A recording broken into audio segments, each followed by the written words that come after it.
તો આગળ વાત કરીશું કે જ્યારે અત્યારે હાલ ભૂપેન્દ્ર પટેલ જે રેલી કરી રહ્યા છે તેમનો ભવ્ય રોડ શો દેખાઈ રહ્યો છે। આજે સીએમ ભૂપેન્દ્ર પટેલનો અમદાવાદમાં પૂર્વમાં રોડ શો થઈ રહ્યો છે। આ સાથે જ સીએમ ભૂપેન્દ્ર પટેલ જગદીશ વિશ્વકર્મા સાથે સભામાં હાજર રહેશે અને જ્યારે શ્યામ શિખરથી નિકોલ ખોડિયાર મંદિર સુધીનો આ રોડ શો યોજાશે। ભવ્ય રોડ શો જન સમર્થન અને જનસંપર્ક માટે આ રોડ શો યોજવામાં આવી રહ્યો છે। ભૂપેન્દ્ર પટેલ જ્યારે જે ગુજરાતના મુખ્યમંત્રી છે અને સાથે સાથે અત્યારે હાલ સ્થાનિક સ્વરાજ્યની જે ચૂંટણી આવી રહી છે તે અંતર્ગત અત્યારે ભવ્ય રોડ શો યોજવા જઈ રહ્યા છે અને આ રોડ શોની અંદર જ્યારે ગુજરાત પ્રદેશ અધ્યક્ષ જગદીશ વિશ્વકર્મા પણ હાજર રહેશે।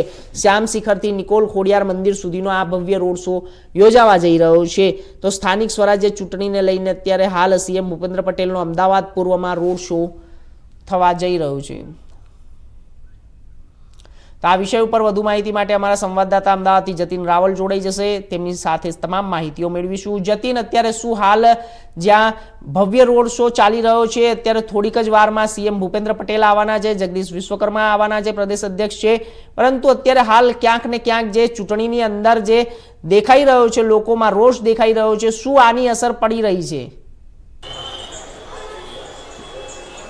જી જો ચોક્કસથી હર્ષ આપને જણાવી દો, આપ જોઈ શકો છો અત્યારે હાલ અમદાવાદના પૂર્વ વિસ્તાર જે છે, અમદાવાદના પૂર્વ વિસ્તાર બાપુનગર ખાતે જે છે તે બાપુનગરના શ્યામ શિખરથી નિકોલના ખોડિયાર મંદિર સુધીનો જે આ રોડ શો જે છે તે યોજાવાનો છે। ત્યારે ખાસ કરીને ખૂબ જ ભારે માત્રામાં જે અહીંયાના જે કહી શકાય કે ભારતીય જનતા પાર્ટીના કાર્યકર્તાઓ સહિતના જે નેતાઓ છે તે જે છે તે આ જે ભવ્ય રોડ શો જે અહીંયા યોજાવાનો છે તેની અંદર ઉપસ્થિત રહેશે। અલગ અલગ જે લોકો જે છે તે આ રોડ શોમાં નેતાઓ હોય કે સાથે સાથે ગુજરાત ભારતીય જનતા પાર્ટીના પ્રદેશ અધ્યક્ષ છે જગદીશભાઈ વિશ્વકર્મા, તેઓ પણ આ રોડ શોમાં જે છે તે ઉપસ્થિત રહેવાના છે। આપણી સાથે અત્યારે ગૌતમભાઈ જે છે તે ઉપસ્થિત છે। ગૌતમભાઈ, ખાસ કરીને વાત કરીએ, આજનો જે રોડ શો છે કેટલો મહત્વપૂર્ણ ચૂંટણી પ્રચારનો આજે છેલ્લો દિવસે 5 વાગ્યા પછી પ્રચાર પ્રસાર બંધ થઈ જશે।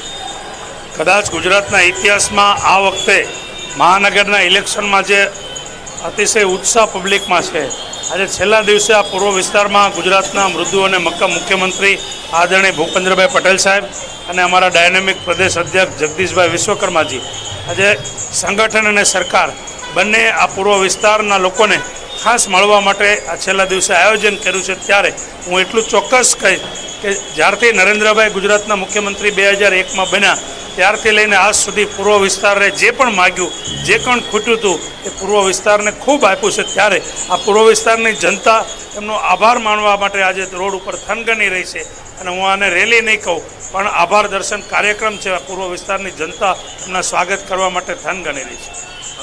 કઈ જગ્યાથી અત્યારે શ્યામ શિખરથી કઈ જગ્યા સુધીનો કેટલા કિલોમીટરનો રોડ? 3 કિલોમીટરનો આશરે રોડ શો છે।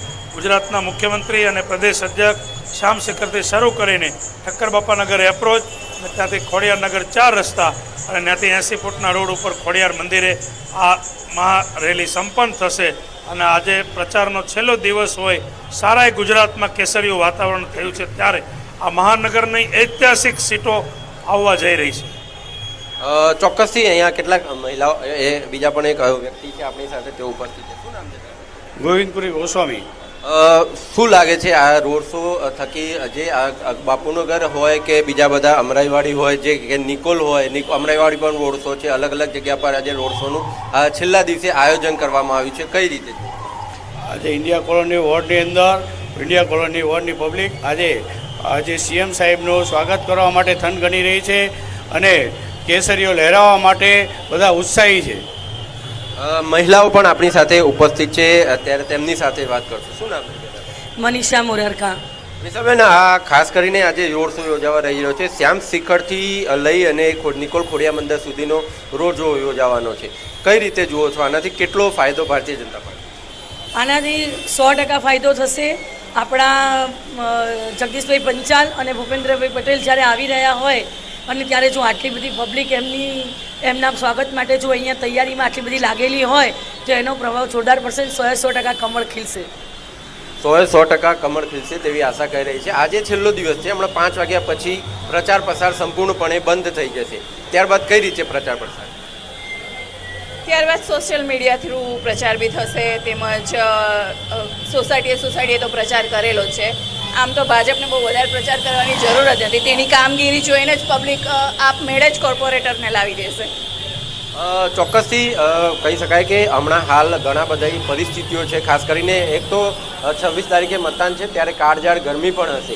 એવામાં લાગે છે કે મતદાનને ક્યાંય અસર થશે? ના, એવું કંઈ લાગતું તો નથી, કારણ કે સવારનો ટાઈમ ઇનફ જ છે પબ્લિક માટે.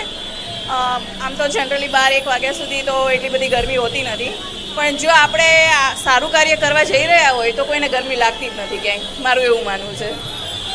લાગે છે આ વખતે ભારતીય જનતા પાર્ટીની મહત્તમ સીટો જે છે તે અત્યાર સુધીની આવશે. મહત્તમ સંખ્યા એટલે ભાજપની તો કોઈ દિવસ કાંઈ ગણતરી હોતી જ નથી. જ્યારે કેન્દ્ર સરકારમાં મોદી સાહેબ જેવા નેતા હોય તો પછી લોકસભામાં એટલા નેતા સારા હોય અને મહાનગરપાલિકાની ચૂંટણી હોય અને ખાલી સીએમ સાહેબ આવતા હોય, જગદીશભાઈ વિશ્વકર્મા પ્રદેશ પ્રમુખ આવતા હોય, ત્યારે જનતા આટલું તેમનું અભિવાદન કરવા માટે બધી હાજર હોય તો પછી ભારતીય જનતા પાર્ટીને કોઈને હરાવવાની કોઈની તાકાત છે જ નહીં. તો ચોક્કસથી આપ જોઈ શકો છો, આ જે સ્ટેજ જોઈ શકો છો, ત્યાં જ હમણાં થોડી વારમાં જે છે તે ગુજરાતના મુખ્યમંત્રી ભૂપેન્દ્રભાઈ પટેલ અને સાથે સાથે જે પ્રદેશ અધ્યક્ષ છે તેઓ અહીંયા જે છે તે હર્ષ જે છે થોડી વારમાં જ અહીંયા જે છે તે ઉપસ્થિત થશે. તે ઉપરાંત અહીંયાથી રોડ શો જે છે તે પહેલાં જાહેર સભાને સંબોધન કરવામાં આવશે મુખ્યમંત્રી અને પ્રદેશ અધ્યક્ષ જગદીશભાઈ દ્વારા. ત્યારબાદ આ રોડ શોની શરૂઆત જે છે તે અહીંયાથી કરવામાં આવશે. ત્યારબાદ અહીંયાથી એટલે કે બાપુનગર પૂર્વ, જે અમદાવાદ પૂર્વ વિસ્તાર છે, બાપુનગર શ્યામ શિખર, ત્યાંથી લઈ અને નિકોલ ખોડિયાર મંદિર સુધીનો રોડ શો જે છે તે આયોજન કરવામાં આવશે. જી જતીન, તો અત્યારે હાલ જે આપને રોડ શો કરી રહ્યા છે, થોડીક વારની અંદર જ ભૂપેન્દ્ર પટેલ પહોંચશે, પરંતુ સૌથી પહેલા આપને જણાવી દઉં કે જ્યારે નરેન્દ્ર મોદી પણ સીએમ હતા તે વખતે તે પણ ત્યાંથી જ નિકોલથી તેમનો ભવ્ય રોડ શો કરતા હતા અને અત્યારે હાલ પણ જે અત્યારે સીએમ ભૂપેન્દ્ર પટેલ છે તે પણ અહીંયાથી જ રોડ શો કરી રહ્યા છે. શું મહત્વપૂર્ણ બાબત છે કે શ્યામ શિખરથી નિકોલનો જ આ એક જે રૂટ છે તે રોડ શો માટે પસંદ કરવામાં આવે છે? અને સાથે સાથે જેવી રીતે કે ભારતીય જનતા પાર્ટીના હમણાં કાર્યકરોએ કીધું કે પ્રચાર પ્રસારની તો હવે કઈ જરૂર નથી, જ્યારે કમળ જ ખીલશે. શું સ્થાનિક નેતાઓની કોઈ જવાબદારી નથી?